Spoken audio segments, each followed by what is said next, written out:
ये 3 तरह की पॉलिसीज हम पढ़ चुके हैं। अब हम पढ़ रहे हैं फेमा।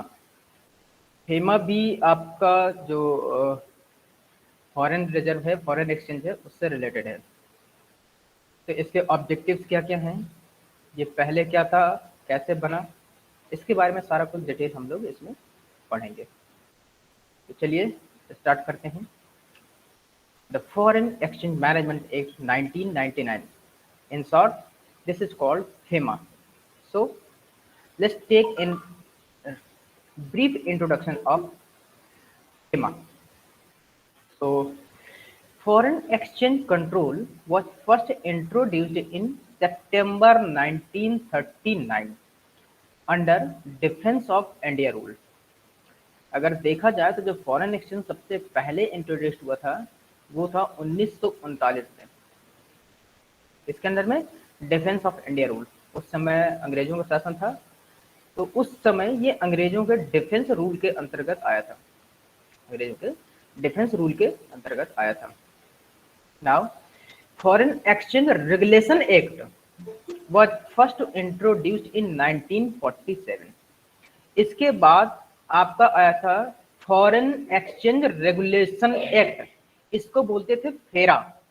1947 में फेरा आया था, इसको बोलते थे, इसका फुल फॉर्म था फेरा का, फॉरेन एक्सचेंज रेगुलेशन एक्ट। ठीक, फिर this was later replaced by, जो पहले था 1939 में था under defence foreign exchange control, 1947 में उसको रिप्लेस कर दिया गया। इससे the foreign exchange regulation act, ये कब रिप्लेस किया, 1973 में।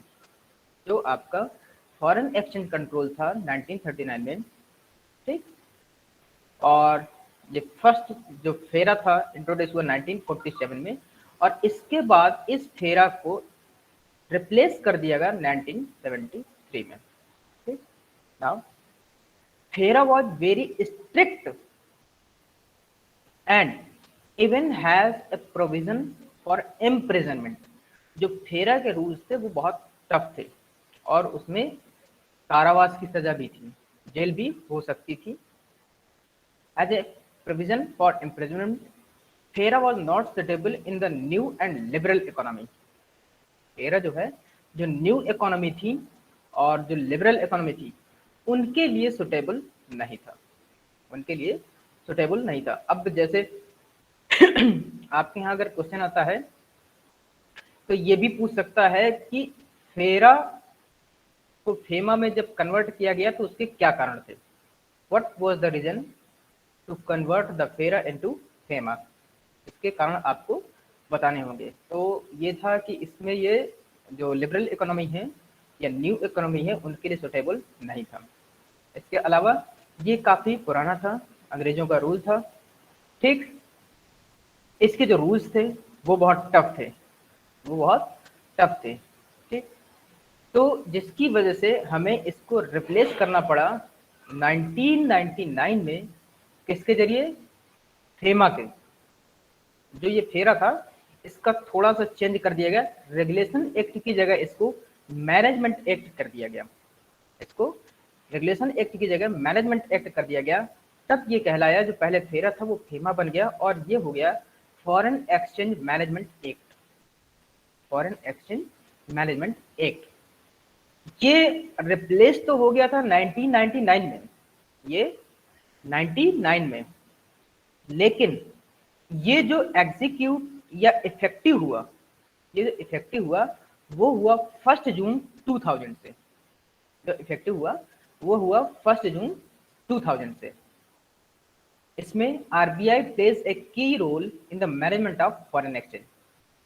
अगर देखा जाए तो जो फॉरेन एक्सचेंज है इसमें आरबीआई का एक अहम रोल था, आरबीआई का एक बहुत ही इंपॉर्टेंट रोल था, और वो अभी भी है। जितने भी आपके फॉरेन एक्सचेंजेस होते हैं उसमें आरबीआई का रोल अभी भी है। तो आपने क्या देखा है कि इसमें जो है, पहले जो फॉरेन एक्सचेंज कंट्रोल था आज़ादी से पहले, उसको 1947 में हमें फॉरेन एक्सचेंज रेगुलेशन एक्ट से इंट्रोड्यूस किया गया। इसके बाद इसको फेरा से रिप्लेस कर दिया गया 1973 में, और फेरा को रिप्लेस किया फेमा ने 1999 में, और ये एग्जीक्यूट हुआ 1 जून 2000 को। ठीक है ना। तो ये आपका कॉम्पिटिटिव के हिसाब से, जो कॉम्पिटिटिव एग्जाम होते हैं उसके हिसाब से भी काफी इंपॉर्टेंट है, तो आप इस चीज को थोड़ा याद रखिए। ठीक, उसमें ये कई बार पूछा गया है कि फेमा कब लागू हुआ। एक हुआ कब इंट्रोड्यूस हुआ और एक है कब लागू हुआ, दोनों का अलग अलग है। इंट्रोड्यूस हुआ था, ये रिप्लेस हो गया था ना 99 में, लेकिन ये इफेक्टिव हुआ, जो लागू हुआ वो 1 जून 2000 में। ठीक तो ये तो हो गया इसका एक डी। अब इसका देखिए काम क्या है, इसका काम क्या है। FEMA stand for foreign exchange management act. It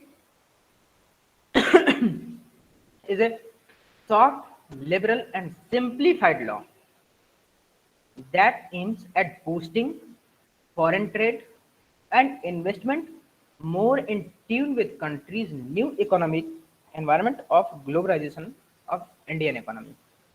इसमें क्या था, फॉरेन एक्सचेंज का मतलब है कि अपनी कंट्री में फॉरेन रिजर्व्स को बढ़ाना, फॉरेन रिजर्व्स को बढ़ाना। आपको पता होगा कि 90s के पहले अपने यहाँ जो बीओपी था, बैलेंस ऑफ पेमेंट, बहुत ज़्यादा कम हो गया था, तो जिसकी वजह से लिबरलाइजेशन किया गया था और उसमें कई रूल्स किए गए, लागू किए गए थे। तो फेमा हमारा उसी की ओर, ग्लोबलाइजेशन की ओर बढ़ता हुआ एक कदम था। ग्लोबलाइजेशन की ओर बढ़ता हुआ एक कदम था हमारा फेमा। जो पहले फेरा था उसको बाद में फेमा से इंट्रोड्यूस किया गया। अभी हमने बताया कि जो फेरा था उसके रूल बहुत स्ट्रिक्ट थे, जेल वगैरह भी हो सकती थी, और जो न्यू और जो वैसी इकोनॉमी है उनमें ये ज़्यादा सक्सेसफुल नहीं था।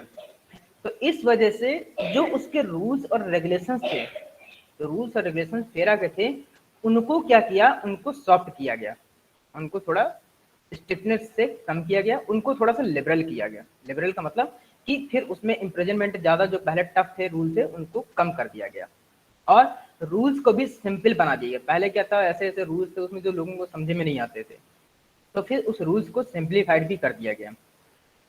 और इसका मतलब क्या था, ये इसलिए किया गया ताकि लोग इसको समझें और यहाँ पर ट्रेड करें, फॉरेन ट्रेड को इम्प्रूव करने के लिए या फॉरेन रिजर्व को बढ़ाने के लिए, और हमारी कंट्री में जो इन्वेस्टर्स हैं उनको यहाँ पर बुलाने के लिए कि अगर कंट्रीज के जो इन्वेस्टर्स हैं वो यहाँ पर आए, हमारे यहाँ की कंट्री के रूल बहुत इजी, सॉफ्ट हैं और लिबरल हैं, आप यहाँ पर आकर के ट्रेड कीजिए, जिससे यहाँ के हमारे लोगों को एम्प्लॉयमेंट मिले और इकोनॉमिक डेवलपमेंट हो। जब वो लोग यहाँ पर आकर अपना बिजनेस करेंगे तो क्या होगा, हमारे पास फॉरेन रिजर्व बढ़ेगा।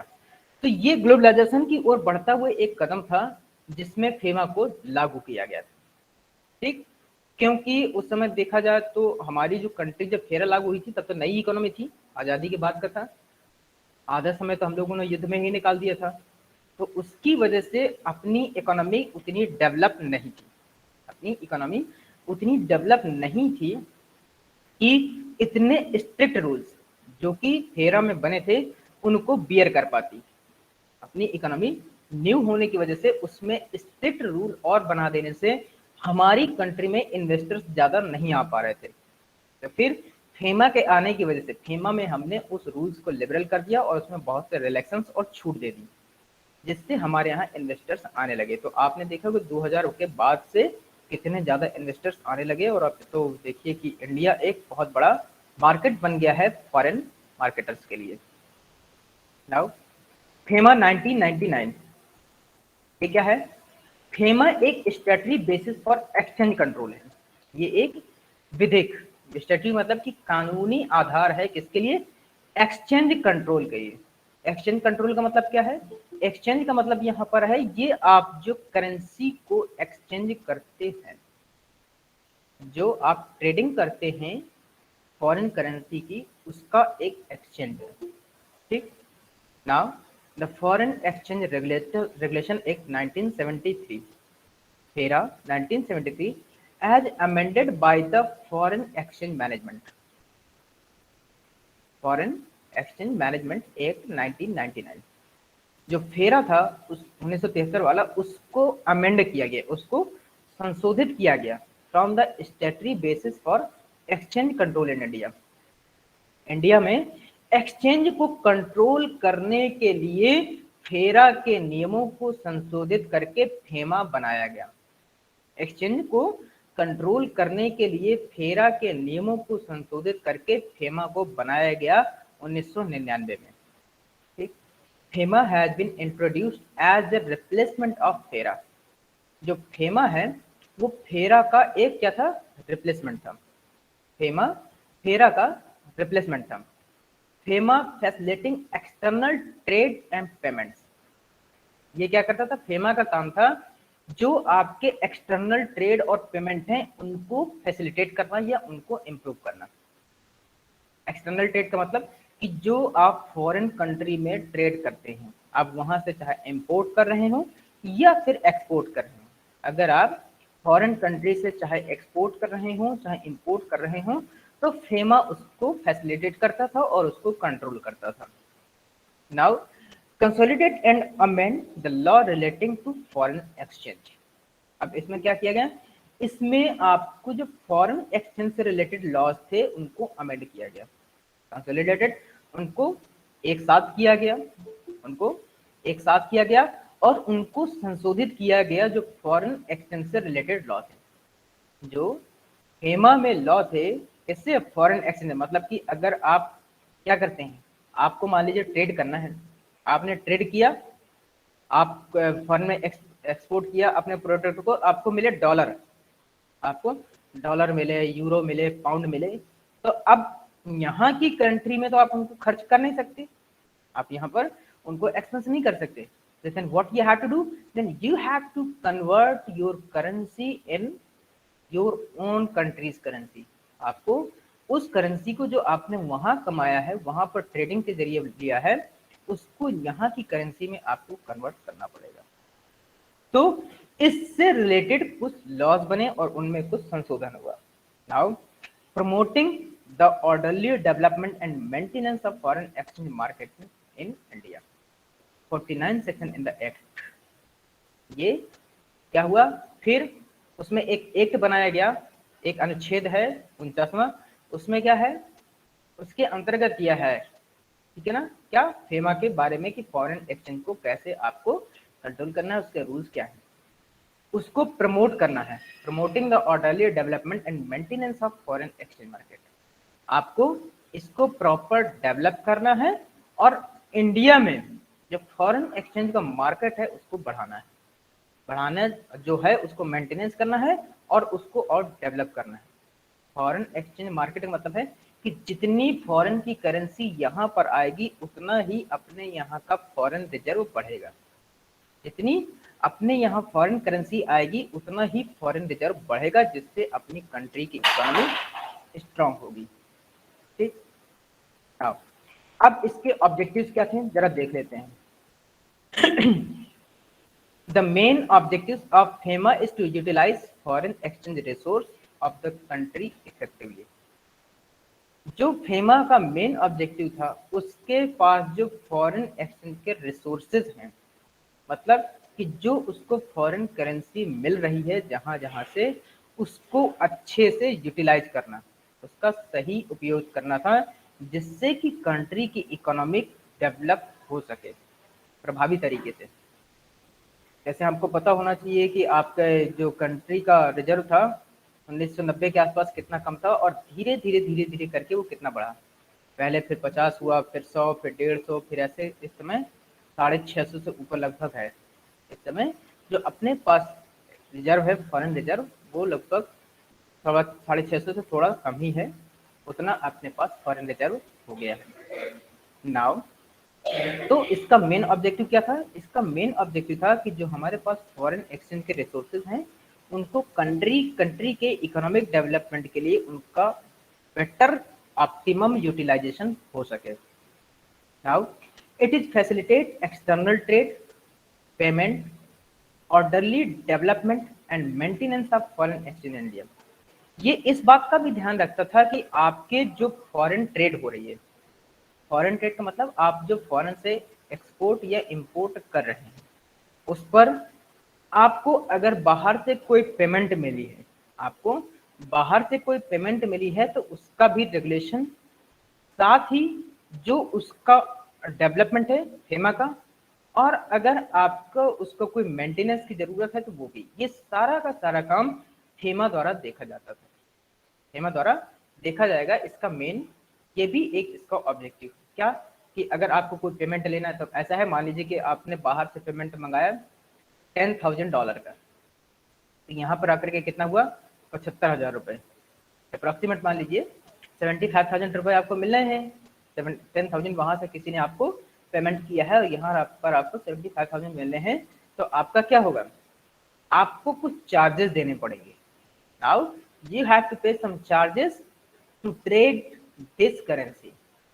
आपका क्या है, पहली बात आपको डॉलर भेजे गए थे तो आपको रुपए में चाहिए, तो रुपए में कन्वर्ट करने के आपको कुछ चार्जेस, ये कमीशन आपको लगेंगे, और वो सब कौन तय करता था, ये सब फेमा करती है। Now it is applicable to all parts of India, it is applicable to all parts of India, ये अपने भारत देश के सभी हिस्सों पर लागू होता है, ये अपने भारत देश के सभी से, मान लीजिए कि अगर आपने चाहे जहाँ भी हो, अब तो जम्मू कश्मीर में पहले कुछ था लेकिन अब वहाँ भी नहीं है, जम्मू कश्मीर से लेकर के कन्याकुमारी तक हर जगह इसके नियम लागू होते हैं, ठीक।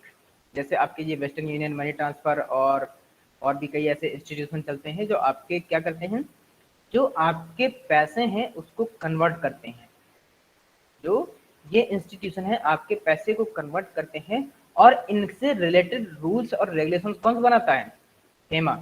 फेमा किसके द्वारा रेगुलेट होती है, मेनली ये पहले आरबीआई के अंडर में थी, ठीक। Now it is also applicable to all branches, offices and agencies outside India owned और controlled by a person who is a resident of India.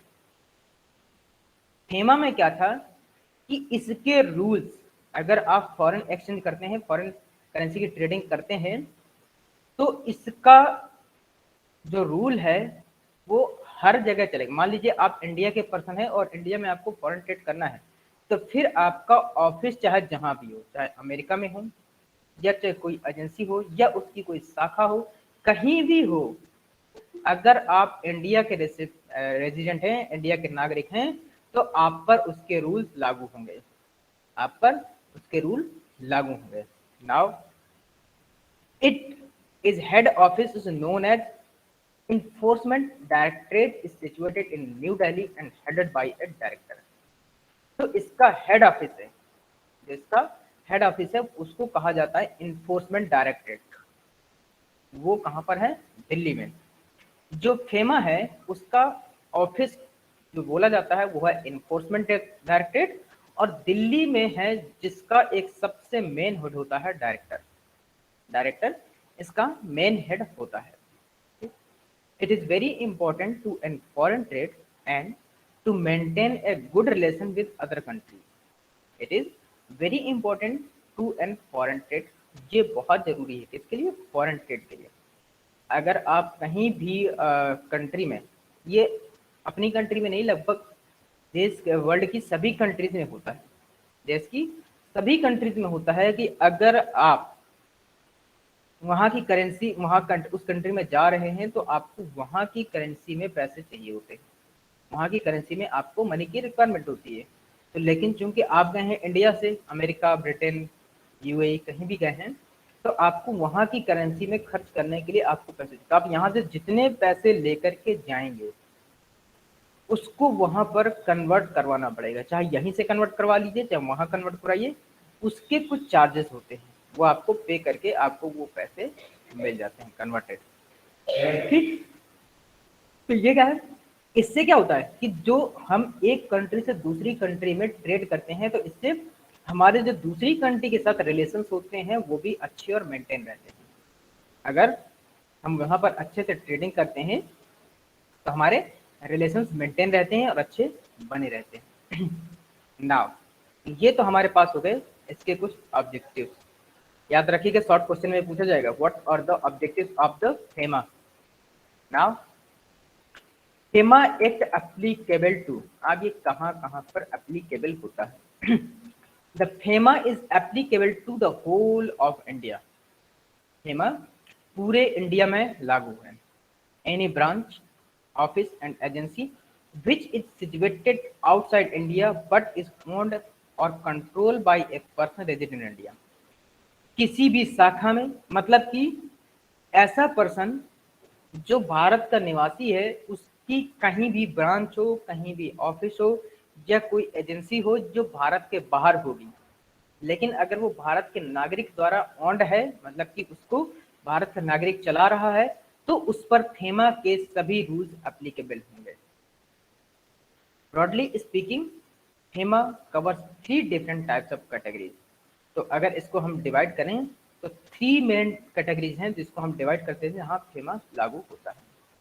पहला पर्सन, पर्सन का मतलब इंडिविजुअल पर्सन, इंडिविजुअल पर्सन, जैसे हम और आप हैं, हम और आप हैं। पर्सन रेजिडेंट इन इंडिया, अब ऐसा पर्सन जो भारत में रहता है, हम तो भारत में रहते हैं, हम तो पर्सन है ही, लेकिन अगर हमने कहीं बाहर से आकर के यहाँ रह रहे हैं, कहीं बाहर से आकर के रह रहे हैं, यहाँ की नागरिकता ले ली है या जैसा भी है, हम बाहर से आकर के यहाँ रह रहे हैं, हम यहाँ पर बिजनेस कर रहे हैं, तो भारत में रहने वाले सभी इस तरह के पर्सन पर फेमा के रूल्स अप्लाई एप्लीकेबल होंगे। पर्सन रेजिडेंट आउटसाइड इंडिया, अगर भारत का कोई पर्सन, अभी क्या था, बाहर का पर्सन भारत में आकर के रह रहा था, अब क्या है, भारत का कोई पर्सन अगर बाहर जाकर के रहता है और वहां पर वो करता है, तो उस पर भी फेमा के रूल्स एप्लीकेबल होंगे, उस पर भी फेमा के रूल्स एप्लीकेबल होंगे। अब जैसे एक्सपोर्ट में देखिए, goods and services from India to outside, अगर आपको कोई गुड या सर्विसेज इंडिया के बाहर आपको एक्सपोर्ट करना है, तो आपके ऊपर फेमा के रूल्स एप्लीकेबल होंगे। अगर आपको कोई भी गुड्स या सर्विसेज इंडिया के बाहर एक्सपोर्ट या इंपोर्ट करना है, तो आपके ऊपर फेमा के रूल्स लागू होंगे। Now FEMA act applicable to foreign currency. Foreign currency क्या होती है? फॉरेन करेंसी जो आपको इंडिया के अलावा जो बाहर की कंट्रीज की जितनी भी करेंसी है, वो सारी की सारी फॉरेन करेंसी है। इंडिया के अलावा जो अदर कंट्रीज, अब वो चाहे America, Britain, Japan, UAE, Iraq, Arab, France, Germany, Italy, ये सारी क्या हैं? फॉरेन करेंसी है। ठीक, अब इन सभी फॉरेन करेंसी में फेमा एप्लीकेबल होगा कैसे? मान लीजिए कि आपको जर्मनी गए और वहां की करेंसी यहाँ पर लाते हैं, तब भी आपको उसको यहाँ पर कन्वर्ट करवाना पड़ेगा। फ्रांस गए तो वहां की जो करेंसी यहाँ लाएंगे तब भी आपको कन्वर्ट करवाना पड़ेगा, या यहाँ से वहां जा रहे हैं तब भी आपको कन्वर्ट करवाना पड़ेगा। तो इसके लिए फेमा क्या है? वर्ल्ड की किसी भी करेंसी को एक्सचेंज कर सकती है। किस तरह से? उसका एक एक्सचेंज रेट होता है, उसका एक एक्सचेंज रेट होता है। मान लीजिए अगर आपको अपने रुपए को डॉलर में कन्वर्ट कराना है, अपने रुपए को डॉलर में कन्वर्ट कराना है, आपके पास $75,000 है। अब आप अगर पेपर में पढ़ेंगे कि इस समय $1 का रेट 75,000 चल रहा है, इस समय $1 का रेट, मान लीजिए एग्जाम्पल के तौर पर $75,000 75,000 रुपये चल रहा है, 75 रुपये चल रहा है, तो क्या होगा? आपको जितने रुपए देंगे उससे उसके रेशियो में, मान लीजिए आपने 75,000 रुपये दिए, 75,000, 10,000 आपको डॉलर चाहिए, लेकिन आपको 10,000 ना मिल करके कितने मिलेंगे? मान लीजिए 9,500, 10,000, इस तरह से मिले। तो क्या है, कन्वर्जन का रेट अलग होता है, इसमें कन्वर्जन का रेट अलग होता है। अगर आपको लेना है तो उसका एक एक्सचेंज रेट होता है, और अगर आपको देना है तो भी एक एक्सचेंज रेट होता है। तो थोड़ा डिफरेंस होता है। मान लीजिए वो आपसे लेंगे तो 75 की बजाय कितने मिलेंगे? 74 मिलेंगे, 74.5 मिलेंगे, और जब आपको देंगे तब भी आपको 74 या 74.5 में देंगे। तो ये क्या है? Exchange rate. आपसे लेंगे तब भी और देंगे तब भी उसमें एक एक्सचेंज रेट वो एप्लीकेबल होता है। फॉरेन एक्सचेंज क्या होता है? Means foreign currency. Foreign currency. अब जैसे हमारे यहाँ अपना है, ऐसे ही फॉरेन में क्या है, आपको वहाँ के भी एक्सचेंजेस होते हैं और वहाँ पर भी यही सारे रूल इसी तरह के एप्लीकेबल। ये है कि कंट्री वाइज थोड़े बहुत रूल्स डिफर कर सकते हैं, कंट्री वाइज कुछ रूल्स डिफर कर सकते हैं। ठीक, ये फॉरेन एक्सचेंज का मतलब है एक ऐसा ऑफिस होता है जहां पर आप किसी भी कंट्री की करेंसी को एक्सचेंज कर सकते हैं, किसी भी करेंसी में। वर्ल्ड में जब इकोनॉमी चलती है तो उसमें ये होता है कि आप किसी भी देश की करेंसी लाएंगे तो उसको अपने जिस करेंसी में कन्वर्ट करना चाहते हैं कन्वर्ट हो जाएगा, बशर्ते कि उसमें एक एक्सचेंज रेट लगता है, बशर्ते कि उसमें एक एक्सचेंज रेट लगता है और वो कन्वर्ट हो जाती है। ठीक, जैसे आप जब सोना लेने जाते हैं, मान लीजिए आपको गोल्ड है, आपके पास गोल्ड है, जब जो गोल्ड स्मिथ है, गोल्ड स्मिथ सोनार, सोनार के पास जाते हैं, जब आप खरीदते हैं तब वो उसमें से जो है जीएसटी लगाएगा, जीएसटी लगाएगा, उसमें मेकिंग चार्जेस लगाएगा, 24 कैरेट का रेट लगाएगा, उसमें सर्विस चार्जेस लगाएगा, कई चीजें लगा देगा। लेकिन जब आपसे लेगा, वो जब आपसे लेगा तो उसमें वो केवल जो गोल्ड का रेट है वही लेगा, हो सकता है उससे भी कम ले, वो जो गोल्ड का रेट होगा वही लेगा और हो सकता है उससे कम भी ले। क्यों? क्योंकि फिर वो उसमें कुछ काट लेता है, क्या है, उसका कुछ अपना एक रेट होता है जिससे काट लेता है। ऐसे ही हमारे पास जो फॉरेन एक्सचेंज करेंसी होती है उसको भी जब हम एक्सचेंज करवाते हैं तो उसमें एक रेट होता है जिसमें जब हम कन्वर्ट करवाते हैं वो रेट जो हमारे पास फेमा के रूल्स के मुताबिक जो वहाँ की एजेंसी या ऑफिस होगा वो उसको डिडक्ट कर देता है।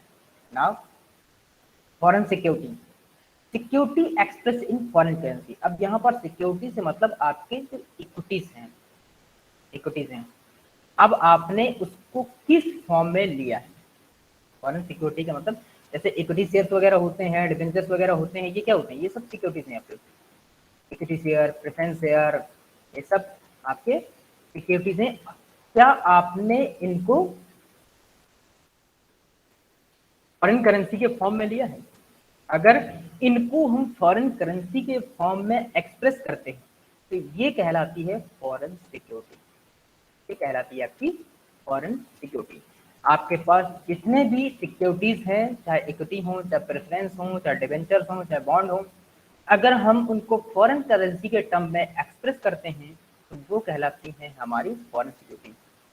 ये भी होता है कि अगर आपके पास किसी कंपनी के शेयर हैं, आपके पास, आप किसी कंपनी के इक्विटी होल्डर्स हैं, मान लीजिए आपने 50 लाख के इक्विटी शेयर आपके पास होल्ड हैं, तो आप चाहें तो उसको डॉलर में ले सकते हैं। आप चाहें तो उसके बदले डॉलर, रुपए, दिरहम, यूएई, जो जैसे जहाँ की भी करेंसी में आप चाहें उसको ले सकते हैं। ठीक, तो फॉरेन सिक्योरिटी वो होती है जिसको हम फॉरेन करेंसी के फॉर्म में एक्सप्रेस करते हैं। Now import goods and services from outside to India. जब हम कोई भी गुड्स या सर्विसेज इंडिया के बाहर से इंपोर्ट करते हैं, मतलब मंगाते हैं, जब हम मंगाते हैं वहां पर भी फेमा के रूल्स लागू होते हैं, चाहे एक्सपोर्ट हो चाहे इंपोर्ट हो, वहां पर फेमा के रूल्स लागू होंगे। और जब यहाँ पर आपका प्रोडक्ट आएगा तो उसी एक्सचेंज कन्वर्जन रेट पर वो लगेगा। ठीक, जैसे क्या हुआ कि आपको लगा कि इंडिया में टैक्स का स्लैब मान लीजिए 2.5 लाख का है, आपका इंडिया में टैक्स का स्लैब 2.5 लाख का है। ठीक, अब आपने अमेरिका से $50,000 का कोई भी प्रोडक्ट मंगवाया, आपने कोई भी प्रोडक्ट मंगवाया, तो आप सोचते हैं कि आपको यहाँ पर जब आएगा तो वो 50,000 का ही उसको पे करना पड़ेगा। ऐसा नहीं, ऐसा नहीं, आपको क्या है, आपको वहां जब इंडिया में जो आएगा, जो आपने वहां 50,000 पे किया था, तो अब यहाँ पर आपको उसको उसके 37,50,000 रुपए के हिसाब से उसको टैक्स पे करना पड़ेगा। आपने जो 50,000 का प्रोडक्ट मंगवाया था, तो जब आप इंडिया में आएगा तो उसकी कीमत होगी क्या, 37,50,000। तो क्या करेंगे, अब आपको 37,50,000 के हिसाब से आपको एक्साइज ड्यूटी, कस्टम, टैक्सेस जो भी होगा वो आपको पे करने होंगे। ठीक, now securities, share, stock etc as defined in the Public Debt Act of 1994। ये इसके बारे में हम बात कर चुके हैं। आप फॉरेन करेंसी से इनको खरीद सकते हैं और इनको फॉरेन करेंसी में भी कन्वर्ट कर सकते हैं, दोनों होता है। सिक्योरिटीज होती हैं, सिक्योरिटीज, शेयर, स्टॉक क्या होते हैं, ये सब आपके पता है, ऑलरेडी बता चुके हैं। Now banking, financing, insurance service, यहाँ पर भी अब क्या चलने लगा है कि अब कई जगहों पर ये FEMA के रूल्स एप्लीकेबल होते हैं, जैसे बैंकिंग सेक्टर हो गया, फाइनेंसिंग हो गया, इंश्योरेंस।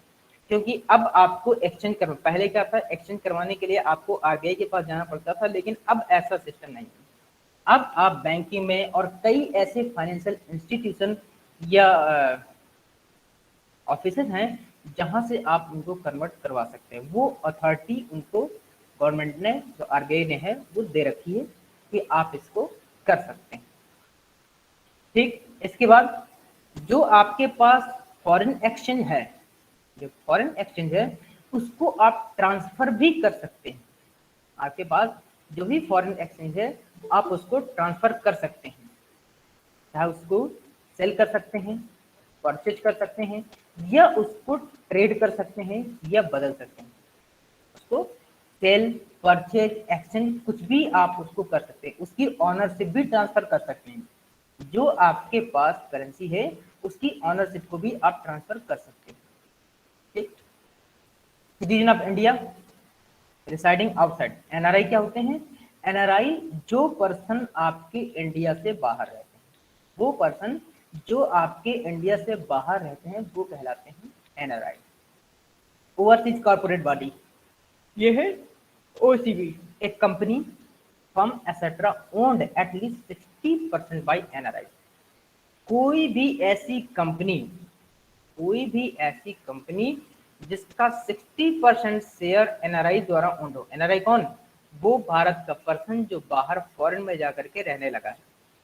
ठीक, तो अगर ऐसे पर्सन के द्वारा किसी भी कंपनी, फर्म का 60% ऑन होता है, उसका मालिकाना हक है उसके पास 60% का, तो वो कहलाता है हमारे पास OCB, ओवरसीज कॉर्पोरेट बॉडी। ठीक, आगे अब इसके कुछ मेजर प्रोविजंस हैं वो देख लीजिए। मेजर प्रोविजंस ऑफ FEMA 1999 के प्रोविजन क्या है? Free transaction on current account subject to reasonable restriction that may be imposed. आपको इसके लिए करंट अकाउंट की जरूरत पड़ती है। आप क्या है, इसमें फ्री ट्रांजैक्शन कर सकते हैं। मतलब कि अगर आपका किसी बाहर के बैंक से पैसा आना जाना है, होता रहता है, तो आपके पास एक करंट अकाउंट होना चाहिए और उस करंट अकाउंट में आप उसके फ्री ट्रांजैक्शन कर सकते हैं। लेकिन हाँ, यहाँ पर कुछ रीजनेबल रिस्ट्रिक्शंस होते हैं जो फाइनेंशियल इंस्टीट्यूशन, आपके यहाँ जो RBI है और जो रेगुलेटिंग बॉडी FEMA है, वो कुछ रिस्ट्रिक्शंस लगा रहती है। ठीक है ना, तो आप करंट अकाउंट के थ्रू इसके फ्री ट्रांजैक्शन कर लेते हैं कुछ रिस्ट्रिक्शंस के साथ। Now RBI controls over capital account transaction, जो आपके कैपिटल अकाउंट ट्रांजैक्शन होते हैं उन पर RBI का कंट्रोल रहता है। अभी कैपिटल अकाउंट ट्रांजैक्शन क्या मतलब कि जैसे आपकी कोई बड़ी कंपनी है और आपकी कंपनी से रिलेटेड कोई कैपिटल के ट्रांजैक्शन होते हैं। मान लीजिए आपको लैंड के खरीदने का है, आपको ने कोई बाहर से कोई सामान इंपोर्ट या एक्सपोर्ट किया है, तो इस तरह के सारे ट्रांजैक्शन पर RBI का कंट्रोल रहता है। जैसे रिलायंस है, टाटा है, आदित्य बिरला ग्रुप है, अडानी ग्रुप है, अंबानी ग्रुप है, ये सब क्या है, ये बड़े बड़े ग्रुप हैं, तो इनको फॉरेन से बहुत सी चीज़ें ये इंपोर्ट और एक्सपोर्ट करते रहते हैं, तो इनके जो ट्रांजैक्शंस होते हैं उनका कंट्रोल RBI देखता रहता है।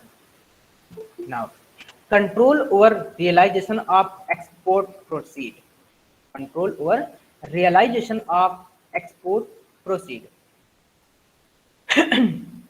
अब जो आपका एक्सपोर्ट हुआ है, जो आपका एक्सपोर्ट हुआ है उसका रियल वैल्यू क्या है, वो वाकई में एग्जिस्ट हो रहा है या नहीं हो रहा, उसकी एग्जिस्टेंस पर भी उसका FEMA का कंट्रोल रहता है। अगर आप कोई प्रोडक्ट या सर्विसेज इंपोर्ट कर रहे हैं या एक्सपोर्ट कर रहे हैं तो उसके रियलाइजेशन पर, उसका रियलाइजेशन, उसकी एग्जिस्टेंस पर उसको क्या होगा, कंट्रोल होता है आरबीआई का। Dealing in foreign exchange through authorised person like authorised dealer, money changer etcetera. इसमें डीलिंग इन फॉरेन चेंज, जो डील होती है वो फॉरेन एक्सचेंज के थ्रू होती है, जो उसके लिए ऑथराइज पर्सन होते हैं या ऑथराइज डीलर होते हैं। जैसे मनी एक्सचेंजर, अभी हमने ये वेस्टर्न यूनियन में ट्रांसफर की बात की थी, तो इस तरह के ये होते हैं। अब जैसे डाकघर में भी चलता है, डाकघर में भी आप इसका करवा सकते हैं। बैंक में भी होने लगा है, तो बैंकिंग सिस्टम भी आप इसमें आप कन्वर्ट कर सकते हैं। तो इसमें क्या है, इसमें डीलिंग आपके पास किससे होती है, जो ऑथराइज पर्सन या ऑथराइज डीलर होते हैं या मनी चेंजर होते हैं, उनके थ्रू फॉरेन एक्सचेंज की डीलिंग होती है। तो फॉरेन एक्सचेंज ऐसे नहीं कि आप कहीं भी जाएंगे और सीधा करवा लेंगे, उसके लिए आपको किसी ऑथराइज पर्सन के पास जाना पड़ेगा उस डीलिंग को कन्वर्ट करने के लिए। Now appeal provision including special director appeal. अगर आपको कभी भी कोई प्रॉब्लम होती है तो आप इसमें अपील कर सकते हैं, आप कंप्लेन लॉन्च कर सकते हैं। कहां पर, director of enforcement. Director of enforcement, जो वो डायरेक्टर होगा, आप उसको इंडिकेट करते हुए, उसको वो बताते हुए, आप अगर कोई कंप्लेन है तो आप वहां पर अपील कर सकते हैं डायरेक्टर ऑफ इन्फोर्समेंट में। वो आपकी अपील को देखेगा और जैसा भी उसका डिसीजन होगा वो बताएगा उसको। ठीक। एनी पर्सन मे सेल और drop foreign exchange without prior permission and can later on inform RBI. This makes it a more positive feature. इसका सबसे एक बढ़िया फीचर क्या है कि कोई भी पर्सन कभी भी फॉरेन एक्सचेंज को सेल कर सकता है या खरीद सकता है बिना पहले से आरबीआई को इन्फॉर्म किए हुए। मान लीजिए कि आप गए और सीधा डॉलर खरीद के ले आए, तो आपने पहले नहीं बताया, जब आप खरीद के ले आए तब आप बता रहे हैं, ठीक है ना। जब आपको जरूरत हुई तो आप चाहें तो उस समय भी कन्वर्ट करवा सकते हैं, अगर आप ना चाहें तो आप उसी डॉलर को रखे रहें, जब आपको जरूरत है तब आप आरबीआई को बताइए या बैंक ऑफ फाइनेंशियल इंस्टीट्यूशन, और उसको फिर आप कन्वर्ट करवा लीजिए। ये इसका एक बहुत अच्छा फीचर है कि जिसमें आपको पहले से कुछ नहीं करना है कि इन्फॉर्म करने कि हाँ आपको टैक्स देना पड़ेगा, ऐसा कुछ तो ये इसमें सिस्टम नहीं है। ये इसका बहुत अच्छा फीचर है कि आपको प्रायर इन्फॉर्मेशन किसी को नहीं देनी। आगे, under this act enforcement directorate will be more investigative in nature. जो इन्फोर्समेंट डायरेक्टर मतलब कि इसका जो हेड ऑफिस है वो क्या करता है, इसकी जांच हमेशा करता रहता है, तो इसकी इन्वेस्टिगेशन हमेशा करता रहता है, कहीं कोई लूप होल नहीं है, कहीं कोई प्रॉब्लम तो नहीं। Now FEMA recognize the possibility of even the capital account convertibility, that is, it classifies foreign exchange transaction and current account transaction. में क्या है कि जो FEMA है वो क्या है कि आपके पास कैपिटल अकाउंट को कन्वर्ट करने की कितनी पॉसिबिलिटी है, इस बात के लिए जाना जाता है। FEMA recognize the possibility of even the capital account convertibility. यहाँ पर ये दिखता है क्या आपके पास कैपिटल अकाउंट को कन्वर्ट करने की पॉसिबिलिटी है, मतलब कि it classifies foreign exchange transaction and current account transaction.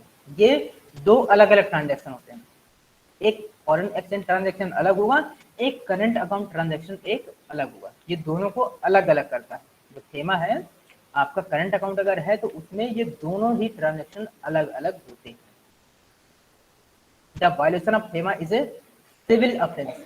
अगर आप FEMA के रूल्स का उल्लंघन करते हैं तो ये आपका क्या है, सिविल अपराध है। ये आपका सिविल अपराध है अगर आप FEMA के रूल्स का उल्लंघन करते हैं तो। FEMA is more concern with the management instead FERA। FERA में क्या था, उसमें रेगुलेशन एक्ट थे, स्ट्रिक्ट थे, लेकिन FEMA ने क्या किया, इसमें मैनेजमेंट पर ज्यादा ध्यान दिया, इसमें मैनेजमेंट पर ज्यादा ध्यान दिया है बजाय कि रूल्स और रेगुलेशन और कंट्रोल पर। ठीक। Now next, FEMA is a regulatory mechanism that enables the RBI and central government to pass regulation and rules relating to foreign exchange in tune with the foreign trade policy of India. ये क्या है, FEMA एक ऐसी regulatory body है जो RBI और central government के साथ मिल करके रूल बनाती है, इससे जो फॉरेन ट्रेड पॉलिसी है फॉरेन ट्रेड पॉलिसी से रिलेटेड रूल बनाती है और फॉरेन एक्सचेंज को लेकर के, फॉरेन एक्सचेंज को लेकर के है, फॉरेन ट्रेड पॉलिसी के साथ इसको ट्यून किया जाता है और सेंट्रल गवर्नमेंट और आरबीआई के साथ मिलकर के रूल्स बनाती है। ठीक? अब जरा थोड़ा इसका कंक्लूजन देख लेते हैं। FEMA permits only authorized person to deal in foreign exchange और foreign security। FEMA केवल ऑथराइज पर्सन को ही फॉरेन एक्सचेंज या फॉरेन सिक्योरिटी के लिए ऑथराइज करती है, ठीक है ना, उसको पहले से उसमें लिस्टेड होना चाहिए। Now that is authorised dealers, money changer, offshore banking units और any other person authorised by RBI. मतलब कि वो कौन हो सकते हैं जो फॉरेन एक्सचेंज या फॉरेन सिक्योरिटी को कर सकते हैं, वो है ऑथराइज डीलर या money changer, offshore banking units, या कोई भी पर्सन जिसको आरबीआई ने अधिकार दिए हो, ऑथराइज किया हुआ। 10 फेमा प्रोहिबिट्स एनी पर्सन, इस वजह से फेमा क्या करता है, कोई भी person who deal in or transfer any foreign exchange or foreign security to any person not being an authorise person. तो क्या करता है कि आपको ऑथराइज पर्सन के अलावा और किसी से आपको फॉरेन एक्सचेंज की डील नहीं करती है। अगर करेंगे तो फिर वो आपकी जिम्मेदारी होगी, वो उसकी जिम्मेदारी फेमा की नहीं होगी। वो इस वजह से इस तरह के ट्रांजैक्शन को प्रोहिबिट करता है, निषिद्ध करता है। FEMA strongly enforces foreign exchange laws effectively. FEMA क्या है, जो फॉरेन एक्सचेंज के कानून और नियम है उनको काफी अच्छे से लागू करता है, उनको लागू करता है और वो काफी अच्छे हैं, जिसकी वजह से लोगों को उनका बेनिफिट मिलता है। तो this is your all about FEMA. ये आपका फेमा के बारे में था जो आपने पढ़ा।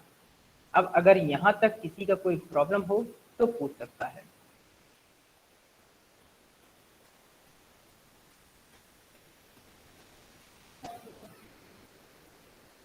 Everybody write down your name in chat box please. जो लोग बाद में आए हैं वो लोग अपना नाम प्लीज चैट बॉक्स पर लिख दीजिए। सभी लोग चैट बॉक्स पर अपना नाम लिख दीजिए अटेंडेंस के लिए प्लीज।